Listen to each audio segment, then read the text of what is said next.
నమస్తే, welcome to master TV, the సామాన్య స్వేచ్ఛకు సంకేతం. నేను మీ ధూమ్ధామ్ దొరబాబు. ఈరోజు మనతో పాటు మన స్టూడియోలో చెలిమల లక్ష్మీకాంత్ సునీల్ అన్న మనతో ఉన్నారు. ఈయన డీసీసీ వైస్ ప్రెసిడెంట్గా పనిచేస్తున్నారు. కాంగ్రెస్ ప్రభుత్వం ఏర్పడి 4 నెలలు గడుస్తుంది. 4 నెలలు అంటే కాంగ్రెస్ ప్రభుత్వం 100 రోజులలోనే 6 గ్యారెంటీలని అమలు చేస్తా అని చెప్పింది. మరి ఎంతవరకు అమలైనాయి? కాంగ్రెస్ పార్టీకి ఒక విజన్ అంటూ ఉందా లేదా? అసలు కాంగ్రెస్ పార్టీలో ఏం జరుగుతుంది అనేది అన్నతో కూలంకుషంగా మాట్లాడే ప్రయత్నం చేద్దాం. అన్న నమస్తే. బాగున్నారా అన్న? సో కాంగ్రెస్ పార్టీ పర్టికులర్గా 100 రోజులల్లో 6 గ్యారెంటీలను అమలు చేస్తా అని చెప్పింది. 100 రోజులు దాటిపోయి ఇంకా 30 రోజులు కూడా గడుస్తానికి వస్తుంది. ఇంకా కూడా హామీలు అమలు కానటువంటి పరిస్థితి. అసలు అమలు అయితాయా కావా? ముందుగా స్నేహ టీవీ, మాస్టర్ టీవీ ప్రేక్షకులకు నమస్కారాలు. అలాగే దొరబాబు మధుకు కూడా నమస్కారాలు.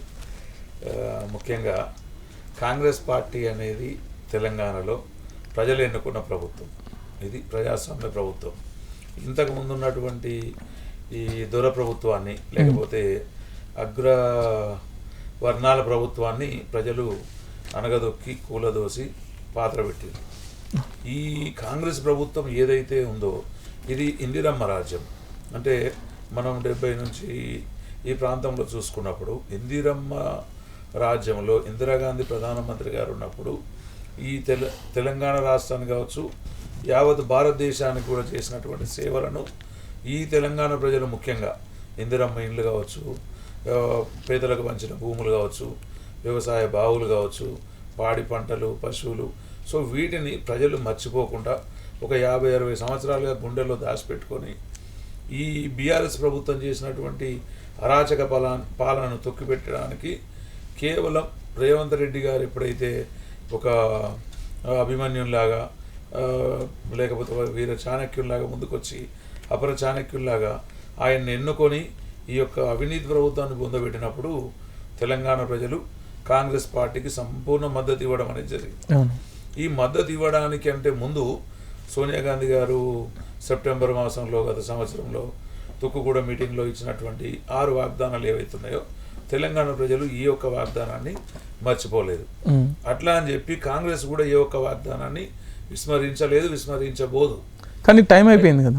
అదే అండి. ఇప్పుడు ఒకటి మనం ఇవాళ ఒకవేళ మోడీ గారిని తీసుకుంటే ఒక సంవత్సరానికి దేశంలో 2 కోట్ల ఉద్యోగాలు ఇస్తాను. ఇవాళ మరి 10 సంవత్సరాలు సో మోడీ చేయలేదు కాబట్టి మీరు కూడా చేయరు. నేనేమంటున్నా అంటే వాళ్ళ టర్మ్ అయిపోతా ఉంది. అయిపోతున్నప్పటికీ ఊసు లేదు. కానీ మనది కేవలం 3 నెలల్లోనే, అంటే ఒక నెల ప్రభుత్వంలోనే మనం టోటల్గా దీన్ని ముందుకు సాగదీసి 100%గా ఈ బస్సు, ఉచిత బస్సు కావచ్చు, కరెంటు కావచ్చు, సో ఉన్నటువంటి 6 కేవలం 2 మిగిలినాయి. ఒకటి ఏంటంటే 2500 రూపాయలు జమ చేయడం మహిళల్లో, తర్వాత వచ్చేసి 2 లక్షల రుణమాఫీ. ఈ 2 తప్ప అన్ని ఏకదాటిన అయిపోయినాయే. కాకపోతే ఈ ఎలక్షన్ కోడ్ రావడం మూలన ఆగింది.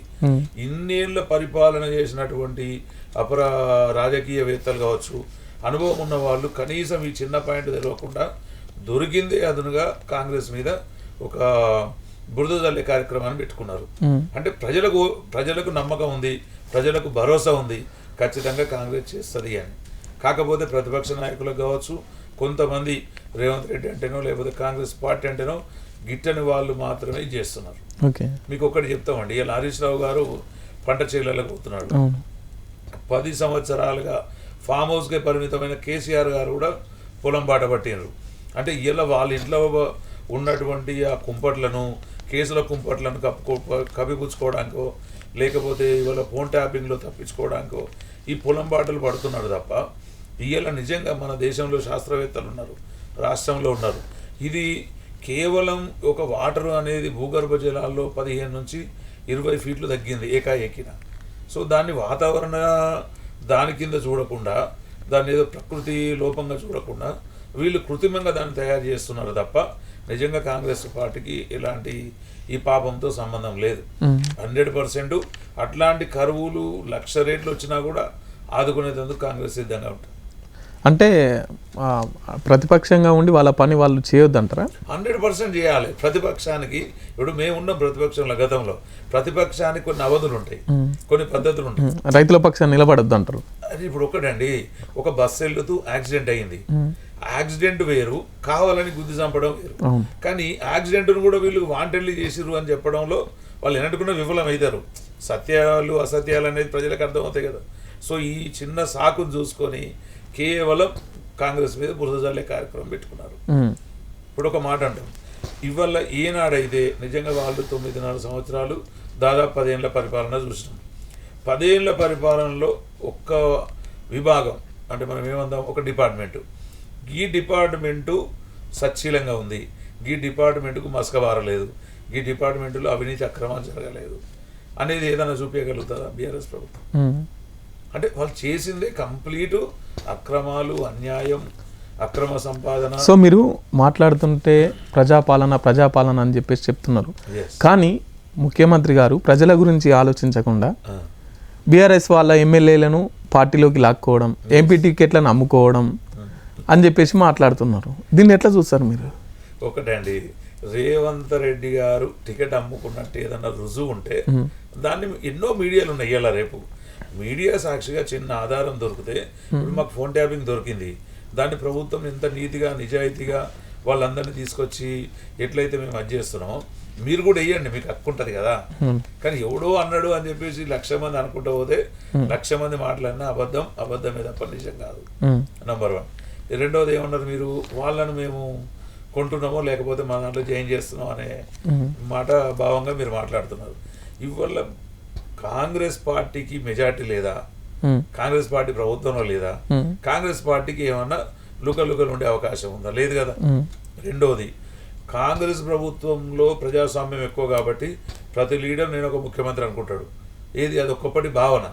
కానీ వీళ్ళందరూ ఒక్క తాటి మీదకి వచ్చి రేవంత్ రెడ్డి ఒక్కరే ముఖ్యమంత్రి, మేమందరం పనిచేస్తామని హేమీలు అంటే దాదాపు జానారెడ్డి లాంటి పెద్దలు కూడా ఏక పార్టీలో ఉండి ఒక 50-60 సంవత్సరాల సుదీర్ఘ రాజకీయం ఉన్నోళ్ళు కూడా మనం అందరం ఒక దాటిగా ఉండి పనిచేస్తామని దేశానికే కాంగ్రెస్ పార్టీ తెలంగాణ శాఖ దిక్సూచిగా పనిచేస్తుంటే వీళ్ళందరూ ప్రభుత్వం కూలిపోతుంది, ప్రభుత్వాన్ని కూలగొడతాం, ప్రభుత్వం పడిపోద్ది, అంటే ఇవన్నీ యాక్చువల్గా ఏంటంటే ఒక మనం మంచి, ఇప్పుడు మనం ఇందాక మీరు అన్నట్టు తెలంగాణ ప్రజలు ఎన్నుకున్న ప్రభుత్వం, ప్రజాస్వామ్య పాలనలో ప్రజాపాలన మనం సాగిస్తున్నాం. మీకు చిన్న ఎగ్జాంపుల్ చెప్తా. ఒక మేనకోడలకు ఎవరికో మనం కొంతమందికి పెళ్లి చేస్తాం, చేసిన వెంటనే పక్కోడు ఉండి పుస్తకం దిగుతుంది, ఆ సంసారం చెడిపోద్ది అంటే ఎంత కోపం వస్తుంది. అంటే ఎంతో కష్టపడితే కానీ ఒక పెళ్లి జరగదు. ఇవాళ మిమ్మల్ని దొక్కడానికి అన్నిషలు కష్టపడి రాష్ట్రంలో ఈ 4 మూలలకి వెళ్ళి అటు బట్టన్ ఒక దిక్కు, రేవంత్ ఒక దిక్కు, వీళ్ళందరూ ముఖ్యమంత్రి గారు వీళ్ళందరూ కొన్ని ప్రజా యాత్రలు చేస్తూ ఉంటే ఇవాళ వీళ్ళు ఆ అపవాది మాటలు ఏదైతే ఉన్నాయో లేకపోతే ఒక శాపనార్థాల మాటలు ఉన్నాయి చూసినరా, వాటికి సమాధానం ఇవ్వడానికే. సో మొత్తం మీద ఆ మాటలకు భయపడి ఎమ్మెల్యేలను తీసుకుంటున్నారా లేకపోతే గతం కాదు, భయపడే అనే మాట అసలు లేదు. మాకు మెజార్టీ లేకుండానో ప్రభుత్వం లేకుండానో భయపడతాం మీరు అన్నట్టు. కేవలం ఏంటంటే అరే ఇంత మంచి ప్రజాస్వామ్య పాలన తెలంగాణలో నడుస్తుంటే ఈ పాలన కూడా వీళ్ళు ఓర్వలేరా, మనం ఎసొంటోన్ కింద పనిచేస్తున్నాం వాళ్ళు స్వచ్ఛంగా వస్తారు తప్ప వీళ్ళు ఎవరు తీసుకున్న సందర్భం లేదు. లేకపోతే గతంలో కేసీఆర్ కాంగ్రెస్ పార్టీలో అందరినీ తీసుకుండు కాబట్టి ఇప్పుడు మేము బీఆర్ఎస్ తీసుకుంటామని పగబట్టి చేస్తున్నారు అనే దానికి కూడా మనకి ఇక్కడ సాత్కారం లేదు. రేవంత్ రెడ్డి గారు ముందే చెప్పారు, అరే నీకు ప్రతిపక్ష హోదా ఇచ్చారు ప్రజలు, నువ్వు రోజు అసెంబ్లీ నడిచినంత కాలం అసెంబ్లీకి రావాలి, ప్రజల సమస్యలు ఉన్నంతకాలం పొలం బాట పట్టు, జనం బాట పట్టు, ప్రజలకు. కానీ నువ్వు ఫామ్ హౌస్ వంట అంటేనో ఇంట్లో వంట అంటారో మేము ఒప్పుకోమనేది రేవంత్ రెడ్డి గారు ఇచ్చారు. రెండోది, ఇదే రేవంత్ రెడ్డి గారు ప్రతిపక్ష నాయకుడిగా ఉన్నప్పుడు లేకపోతే కాంగ్రెస్ పార్టీ ప్రతిపక్షంగా ఉన్నప్పుడు బీజేపీ కావచ్చు, ఎంఐఎంను పక్కన పెడదాం, ఇతర సిపిఎం పార్టీలు, టీడీపీ పార్టీలను చిన్న ధర్నా జరుగుతుందంటే వీళ్ళు ఇమ్మీడియట్గా ముందు రోజే హౌస్ అరెస్ట్ చేశారు. ఇవాళ రేవంత్ రెడ్డి గారి ప్రభుత్వం కానీ కాంగ్రెస్ ప్రభుత్వం పనిచేస్తుందా, వాళ్ళకి స్వేచ్ఛ ఇస్తున్నాం మీరు వెళ్ళి మా మీద చేయండి అని. ఇవాళ మీరు మాకు ఏదైనా చేయగలిగితే ప్రజలకు ఇయ్యలేకపోతే 100% దాని మీద పోరాడుంది, ధర్నాలు చేయండి, రాస్తారోకాలు చేయండి, అది కానీ కాకపోతే కూలుతుంది ప్రభుత్వం, మళ్ళీ మేమే ఎక్కుతాం అనే దానికి చెంపపెట్టుగానే వాళ్ళు స్వచ్ఛందంగా వస్తున్నారు.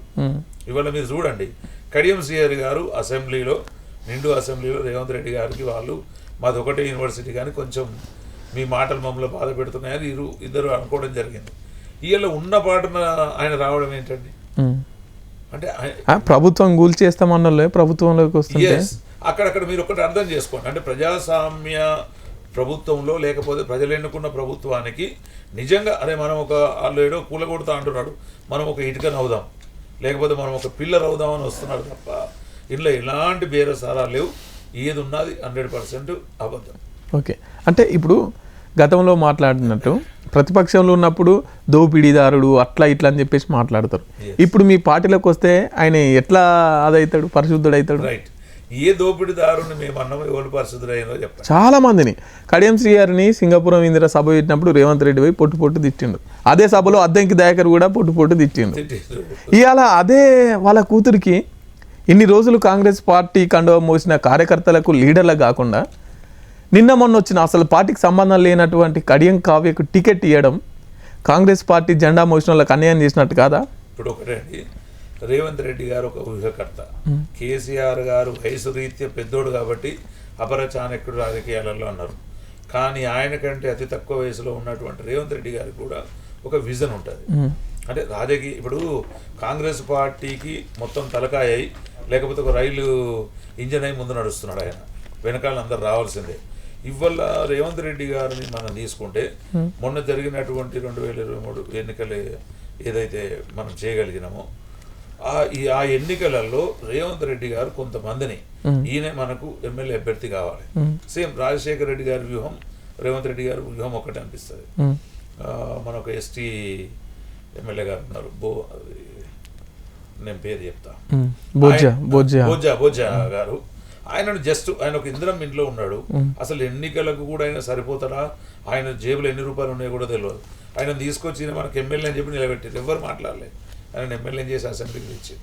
సో ఈ రకంగా ఆయనకు ఉన్నటువంటి వ్యూహాలు ఖచ్చితంగా ఎవరైతే గెలుపు గురాలు ఉంటాయో వాటి మీద పెడుతున్నాడు. ఎందుకు ఒకసారి ఆయన తీసుకున్న నిర్ణయాలు సక్సెస్ అయినాయి, విజయవంతమైనవి, ఆయన చేసినటువంటి ఆలోచనలలో విజయం ఉంది కాబట్టి ఇప్పుడు కూడా చేస్తున్నప్పుడు విజయం ఉందని చెప్పి అధిష్టాన వర్గం మొత్తం ఆయన వెనకాల పోతుంది, అందులో తప్పు లేదు. కానీ కాంగ్రెస్ పార్టీ నమ్ముకున్న వాళ్ళను, కాంగ్రెస్ పార్టీ జెండా మోసిన వాళ్ళకు కాంగ్రెస్ పార్టీ అన్యాయం చేస్తుంది. ఎస్, ఈ మాట మీరు అడుగుతున్నారు ఈ మాస్టర్కియో లేకపోతే మీరు ప్రజల మైండ్కు ఒక మాస్టర్ లాగా ఉండి అడుగుతున్నారు. ప్రజల పక్షాన చాలా సంతోషంగా యాక్సెప్ట్ చేస్తున్నాం. రేవంత్ రెడ్డి గారి హయాంలో నాకు అన్యాయం జరిగిందని ఎవరైనా మీడియాకి ఎక్కిన వాళ్ళు ఉన్నారా? స్వేచ్ఛ ఉంది కదా, అంత దూరం రానియరు కదా. ఎందుకు రానియం? వాళ్ళకి స్వేచ్ఛ ఉంది, స్వాతంత్రం ఉంది. ఇవాళ ఇదే కడియం శ్రీహరి గారు ఆయన అంత పెద్ద సీనియర్ నాయకుడై ఉండి ఉప ముఖ్యమంత్రిగా చేసి ఆయన ఒక గొప్ప రాజనీతిగా అని చెప్పుకున్న ఆయన ఇవాళ ఆయన ఎంత ధైర్యంగా వచ్చి మా దగ్గర చేరిండండి. ఇవాళ మా దగ్గర కూడా ఎవరికైనా నిర్ణయం జరిగినప్పుడు ఇంకో దగ్గర పోవచ్చు కదా. అట్లా జరుగుతలేదు అన్నప్పుడు అంత ధైర్యంగా చేరిండంటే ఒప్పందంతో చేరిండు కదా. ఎందుకు ఇప్పుడు ఒప్పందం మీరు కూడా ఒప్పందం చేసుకొని బొమ్మనండి, ఎవరికైనా అన్యాయం జరుగుతాయి కనుక ఏ ఒక్కరికి అన్యాయం జరగదు. రేవంత్ రెడ్డి గారి హయాంలో ప్రతి కార్యకర్తకు మీరు చూడండి, రేవంత్ రెడ్డి గారి న్యాయం ఎట్లా ఉంటుందంటే మొన్ననే రాజ్యసభ సభ్యులైనరు ఎంపీ అనిల్ కుమార్ గారు. అనిల్ కుమార్ గారు నిజంగా ఆయన యువ నాయకుడు, దేశానికి ఆదర్శవంతంగా రేవంత్ రెడ్డి గారు తీసుకున్న నిర్ణయం రాజ్యసభకు, పెద్దల సభకు చిన్నోడని పేపర్లలో వచ్చింది. సో అంత చిన్న యువ నాయకుడిని కూడా రాజ్యసభకు పంపిన ఘనత మా రేవంత్ రెడ్డి ముఖ్యమంత్రి గారి. ఎందుకు చెప్తున్నాం అనంటే అనిల్ గారు చేసినటువంటి సేవలు అవి ఇట్లా మనం వర్ణించలేము. వారు చేసిన త్యాగాలు కావచ్చు, పడ్డ కష్టాలు కావచ్చు, అంటే ప్రతి కార్యకర్తకు కష్టపడ్డోళ్లకు 100% విలువనిచ్చే పార్టీ కాంగ్రెస్ పార్టీ. వీళ్ళ వాళ్ళకు అంటే వాళ్ళు చేసిన దానికి దేశం మొత్తం భారతదేశంలో ఏమైపోయిందంటే అరే నేను కష్టపడితే కార్యకర్తలు మాకు గుర్తింపు ఉంటుంది అని చెప్పి ఆయన యువ నాయకుడుగా ఈ యూత్ కాంగ్రెస్లో కూడా చేసి ఇవాళ కాంగ్రెస్ డీసీసీ ప్రెసిడెంట్గా ఉన్నారు. తర్వాత ఆయన రాజ్యసభ ఎంపీగా కూడా అయినారు. తర్వాత మన రేవంత్ రెడ్డి గారి ఆలోచనలు ఎట్లుంటాయంటే సామాజిక వర్గం ప్లస్ ఆయన చేసినటువంటి సేవలకు సరైన గుర్తింపు. అంటే ఈయన సెలెక్ట్ చేస్తే అధిష్టానం కూడా నో అని చెప్పలేదు. అంటే వాళ్ళు ఒకవేళ 100 పేజీలు ఫిల్టర్ చేసినా కానీ అందులో 100 మార్క్స్ పడితేనే ఆయన ఇస్తారు. కనుక రేవంత్ రెడ్డి గారి వ్యూహాన్ని తప్పుపట్టేది ఎవరికి లేదు. రేవంత్ రెడ్డి గారి వ్యూహంలో లేదా రేవంత్ రెడ్డి గారు భవిష్యత్తులో ఎంతకాలం ముఖ్యమంత్రిగా పనిచేస్తారు. నిన్న కోమటిరెడ్డి రాజగోపాల్ రెడ్డి గారు, వెంకరెడ్డి గారు కూడా చెప్తున్నారు 10 సంవత్సరాల దాకా రేవంత్ రెడ్డి గారే ముఖ్యమంత్రి. అంటే అంత ఐక్యత వచ్చిన తర్వాత ఈ ప్రభుత్వాన్ని ఇంకా కూల్చేటోడు ఎవడు ఉంటాడు? రెండవది ఇవాళ కూలుస్తారు అని బీఆర్ఎస్ పార్టీ బీజేపీ పదే అన్నాయి, ఆడికి ఒప్పుకుందాం. మరి కూలుస్తారు అన్న ప్రభుత్వంలో వాళ్ళే కూలిపోతా ఉన్నారు, వాళ్ళని వాళ్ళు కాపాడుకోలేకపోతున్నారు కదా. ఇవాళ బీఆర్ఎస్ ఆల్మోస్ట్ ఖాళీ, కొద్ది రోజుల్లో ఆల్మోస్ట్ ఖాళీ అవుతుంది కూడా. కనుక వాళ్ళని మరి ఎందుకు కాపాడుకోలేకపోతున్నారు అంటే వీళ్ళు ఏంటంటే ఏదో ఒక అపవాదు చేసి వాళ్ళ చరిత్ర క్లోజ్ అయిపోయింది, చాప్టర్ సమాప్తం. అసలు ఏమాత్రం కూడా ప్రజల్లో ఉండే ఎందుకు నైతిక లేదు. ఇవాళ మొన్న మార్చి 15 అరెస్ట్ చేసినటువంటి కవితక్కను ఇవాళ మళ్ళా మొన్న ఈడీ చేసింది, సిబిఐ చేసింది, రేపు పొద్దున మళ్ళీ వేసి ఎన్నో ఉంటాయి ఇవన్నీ.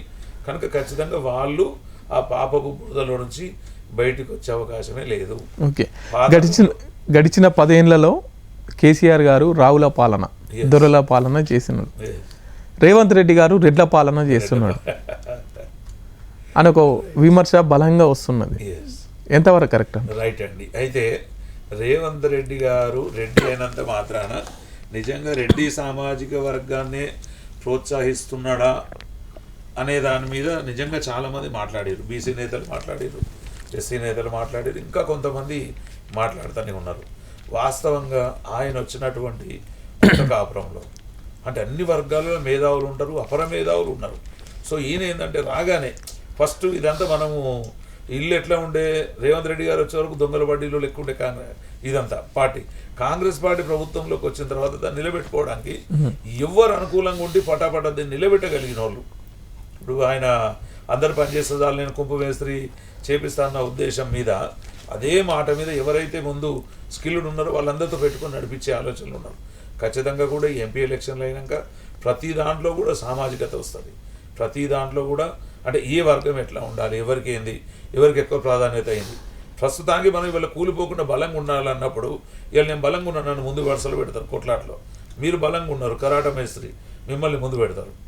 తర్వాత మళ్ళీ అంతా సెట్ అయిన తర్వాత అది ఇవాళ మనం ముందున్నటువంటి ఎట్లా ఉంది, ఇప్పుడు సింహం సింగిల్గా వచ్చింది, అన్ని గుంపులుగా వచ్చినట్టుగా ఉండే ఆడ మన గుంపులను ఎదుర్కోవడానికి కొంతమందిని ఏరుకోక తప్పలేదు అంటే నా వ్యక్తిగత అభిప్రాయం అది. సో అట్లా జరిగిందేమో అనుకుంటున్నాం. ఖచ్చితంగా అందులో కూడా సామాజిక న్యాయం అనేది వస్తుంది. ప్రతి ఒక్క దాంట్లో రెడ్లే కాకుండా ఎస్సీ ఎస్టీ బీసీ మైనార్టీలను కూడా ఉంచేందుకు అవకాశం ఉంది. ప్రభుత్వంలో ఇంకా 1 year కూడా కాలే, ఖచ్చితంగా అన్ని సమ మార్పులు జరుగుతాయి. అవి రేవంత్ రెడ్డి గారి దృష్టికి మీలాంటి వాళ్ళు కూడా తీసుకుపోయినప్పుడు ప్రతి దానికి కూడా ఒక రెమెడీ ఉంటుందని నేను ఆశిస్తున్నాను. సో గడిచిన 4 నెలలలో జర్నలిస్టుల మీద దాడులు, ఆటో డ్రైవర్ల ఆత్మహత్యలు, తర్వాత రైతుల ఆత్మహత్యలు, రైతుల పంట నష్టం, సో ఇవన్నీ నడుస్తున్నాయి. ఇక తట్టుకోలేము కాంగ్రెస్ పాలనను అని మాట్లాడుకుంటున్నారు. ఈ 3 నెలలకే ఇట్లా మాట్లాడుకుంటున్నారు అంటే అదేదో కృత్రిమమైనటువంటి ఒక ప్రేరేపణ లేకపోతే ఒక తయారు చేసిన యంత్రం మాటలు. ఇవాళ మీరు ఒకటి ఆటోల గురించి మాట్లాడదాం. ఎంత సిగ్గులేదు బీఆర్ఎస్ వాళ్ళకు అంటే నిజంగా ఆటోలు రాకముందు ఊబర్లు లేవా, ర్యాపిడోలు లేవా, ఎన్నో ఉన్నాయి. ఇవన్నీ రాకుండా కేవలం ఒక 50% బస్సు మొత్తానికి కూడా కాదు. వీళ్ళు ఒక బస్సులో 30 మంది పోతురంటే ఓ 20 మంది ఆడవాళ్ళు ఉంటారు, 10 మంది మగవాళ్ళు ఉంటారు. మొత్తానికి రోడ్ల మీద తిరుగుతలేవు. రెండవది ఇవాళ బస్సు పోయి ఎక్కాలంటే కేవలం సామాన్యుడు మాత్రమే. ప్రతి ఒక్కటి వీళ్ళు ఎట్లా ఉన్నారంటే డోర్ స్టెప్. ఇవాళ మన ఆఫీస్ ఉంది, స్టెప్ కాడికి ఫోన్ చేస్తే కారు వస్తుంది, అది ఎక్కిపోవాలి. ఈడికి వెళ్ళి నేను ఎండలో 10 నిమిషాలు నడిచిపోయి బస్సు ఎక్కేందుకు నేను సిద్ధంగా లేను. సో అట్లనే ప్రతి ఒక్కరు కూడా 170 మంది సంపన్నులుగానే ఉన్నారు. అంటే వాళ్ళు ట్యాక్స్ భరించగలుగుతారు, కార్లో పోగలుగుతారు, సొంత కార్లో రాగలుగుతారు. ఎవరైతే అంటే బాగా కూడుగుడ్డకు తక్కువ ఉన్నోళ్ళు వాళ్ళు మాత్రమే బస్సుల్లో పోగలుగుతున్నారు. అంటే నిజమైన ప్రయాణికుడు బస్ సీటు దొరికింది ఇలా. అది ఓర్చుకోలేక వీళ్ళు ఇలా ఆటోలను రెచ్చగొట్టి వాళ్ళని ఎవరినో ఆత్మహత్య, నిజంగా బస్సు ఈ గిరాకీ లేకుండా అని చెప్పేసి ఎవరినన్నా ఒక వాంగ్మూలం చేసుకొని చచ్చిపోయిన వాళ్ళని చూపించండి, లేరు, ఉండరు కూడా. సో దాన్ని శవరాజకీయం చేస్తుంది. రెండవది రైతు అన్నారు. రైతు దాంట్లో మొన్న మేము ఒక టీవీలో చూస్తున్నాం, ఇదే అనాలైసిస్. ఒకే ఊరికి 2 పోయినా, మా కాంగ్రెస్ ప్రతినిధి ఒక ఆయన వేడు, బీఆర్ఎస్ ప్రతినిధి ఒక ఆయన వేడు. ఏమైంది ఇదంటే నీళ్ళు ఇదంతా మొత్తం ఎండిపోయింది, నేను చచ్చిపోతున్నాను ఒక ఆయన అంటాడు. ఇంకా అన్నీ అసలు నీళ్ళు ఎక్కడిది, పైన అదేది కాళేశ్వరము అవి పోయి అట్లా అయింది. ఇవాళ శ్రీరామ్ సాగర్ ప్రాజెక్టు కాంగ్రెస్ కట్టింది, ఆ ప్రాజెక్టులోకి వెళ్ళి నీళ్ళు వస్తున్నాయి, ఇవన్నీ ఉండేటి. సో నీళ్లు తగ్గినాయి కాబట్టి తక్కువ వస్తున్నాయి. దీనికి కాంగ్రెస్ ఏం పాపం లేదు, ఉన్న కాడికి నా పంట పండిందా నేనే చూపిస్తున్నాను. ఈ రెండిట్లో ఏది కరెక్ట్ అనుకుందాం. సో ఒకరి మీద ఒకరు దుమ్మెత్తి పోసుకుంటారు తప్ప అంతే తప్ప అక్కడ నిజంగా గ్రౌండ్ లెవెల్లో జరిగింది ఏం లేదు, ఏం జరగదు కూడా. ఓకే. కాకపోతే వీళ్ళు ఏంటంటే ఏదో రెపో పెట్టి ఇలా వాళ్ళకు ఇవాళ నేను ఇక్కడ ఉన్నాండి, నా కుర్చీ పోవద్దు, ముఖ్యమంత్రిగా అన్యాయంగా అక్రమంగా దుర్మార్గంగా ఒక ధృతరాష్ట్ర పాలన మించినటువంటి పరిపాలన వాళ్ళు సాగించారు కాబట్టి ఇంకా పాపాలలో మేము ఎక్కడిక్కపోతామో, ఇంకా 2 రోజులు ఆగితే ఏమవుతుందో అని చెప్పి వీళ్ళు పాపానికి భయపడుతున్నారు, చీకటి పనులకు భయపడుతున్నారు, చీకట్లో చేసిన మోసాలను వాళ్ళని వెంటాడుతున్నాయి కాబట్టి భయపడుతున్నారు తప్ప వాస్తవంగా ప్రజలందరూ 100% మీరు రెఫరెండం పెట్టండి, ప్రజలందరి దగ్గరికి పోయి మైకులు పెట్టండి, తెలుస్తాయి. ఎవరైతే బీఆర్ఎస్ ఉన్నారో ఆ కొద్ది మంది అట్లా అంటున్నారు తప్ప 100% 100% ఎక్కడ కూడా అన్యాయం జరగలేదు, అన్యాయం జరగదు. రెండవది, కాలం తెచ్చిన ప్రకృతి తెచ్చిన దాన్ని ఎవ్వరు కూడా కాదనలేదు. మనం వాస్తవంగా మాట్లాడుకుందాం. నిజంగా కాంగ్రెస్ వల్ల కాలు ఎండిపోయింది, కాంగ్రెస్ వల్ల పలానా పొలం ఎండిపోయింది అనేది దానికి కాంగ్రెస్కు సంబంధం లేదు కదా. ఇవాళ నీటి ఎద్దడి అనేది కొన్ని రాష్ట్రాలు, ఇవాళ బెంగళూరు చూస్తున్నాం, పేపర్లో చూస్తే కనీసం 10 డేస్కి ఒకసారి స్నానం చేయాలనే పరిస్థితులు ఏర్పడ్డది. దానికి అక్కడి ప్రభుత్వం కాంగ్రెస్ కారణమవుతుందా? ఒకవేళ బీజేపీ ఉందనుకుందాం, బీజేపీ కారణమవుతుందా? సో ఓకే, పార్లమెంట్ ఎన్నికల్లో రేవంత్ రెడ్డి గారు 17కు 14 పక్కా మావే అంటున్నారు. తర్వాత బీజేపీ 17కు 17 మావే అంటుంది, బీఆర్ఎస్ కూడా 17కు 17 మావే అంటుంది. సో మీకు అంటే ప్రముఖంగా మీ పోటీ బీఆర్ఎస్తోనా బీజేపీతోనా? ఇక్కడ ఒకటండి, బీఆర్ఎస్ అనేది ఒడిచిన చరిత్ర. బీఆర్ఎస్కు ఎట్లాంటి ఒక్క సీటు కూడా రాదు. అది నేను కాదు, తెలంగాణ రాష్ట్రంలో యావత్ ప్రజలు మాట్లాడుకుంటారు. ఓకే, రేపు పొద్దున రిజల్ట్ అయినాక మంచిది చెడేది తెలుస్తుంది, బయటపడుతుంది, ఆడికి వదిలేద్దాం. రెండవది, బీజేపీకి మాకు పోటీ, కేంద్రంలో బీజేపీ తీయాల. బీజేపీ ఉన్నటువంటి కేంద్రంలో నిజంగా ప్రభుత్వ పాలన ఎట్లుంది? కేంద్ర ప్రభుత్వ పాలన ఇవాళ మనకు బడ్జెట్ ప్రకటించినాడు, తెలంగాణ ఊసులేదు. ప్రధానమంత్రి గారు 17 సార్లు తెలంగాణ పర్యటన చేసిన ₹1 ఇక్కడికి తీసుకురాడు. పసుపు బోర్డు తెచ్చిన వాళ్ళు సంకల్పం గుర్తుకుంటారు, పసుపు బోర్డును కనీసం ఎల్లో కలర్ బోర్డు కూడా పెట్టే సాహసం ఇప్పటిదాకా చేయలే. పసుపు రైతుల దగ్గరకు పోతే పసుపు బోర్డు సంగతి తెలుస్తుంది. తర్వాత గిరిజన యూనివర్సిటీ అన్నారు, ఆ గిరిజన యూనివర్సిటీ బోర్డులు కూడా ఎక్కడ దాఖలాలు లేవు. అంటే ఇవాళ మీ ప్రభుత్వం అయిపోయింది, మీరు ఎలక్షన్కి పోతున్నారు, కేవలం మాయమాటలు చెప్పి తర్వాత వీళ్ళ రాష్ట్రంలో కానీ దేశంలో కానీ వీళ్ళ పాలన ఎట్లుంది? ఇవాళ ఎక్కడ చూడు కులం కొట్లాటలు, మతం మంటలు. ఈనాటికి కూడా వీటిని ఎంబడి పెట్టుకొని ఇలా నిజంగా పాపం రాముడు అందరివాడు, రాముడు దేవుడు, ఒకప్పుడు రాముడు మంచి పాలకుడు కూడా ఈ దేశాన్ని.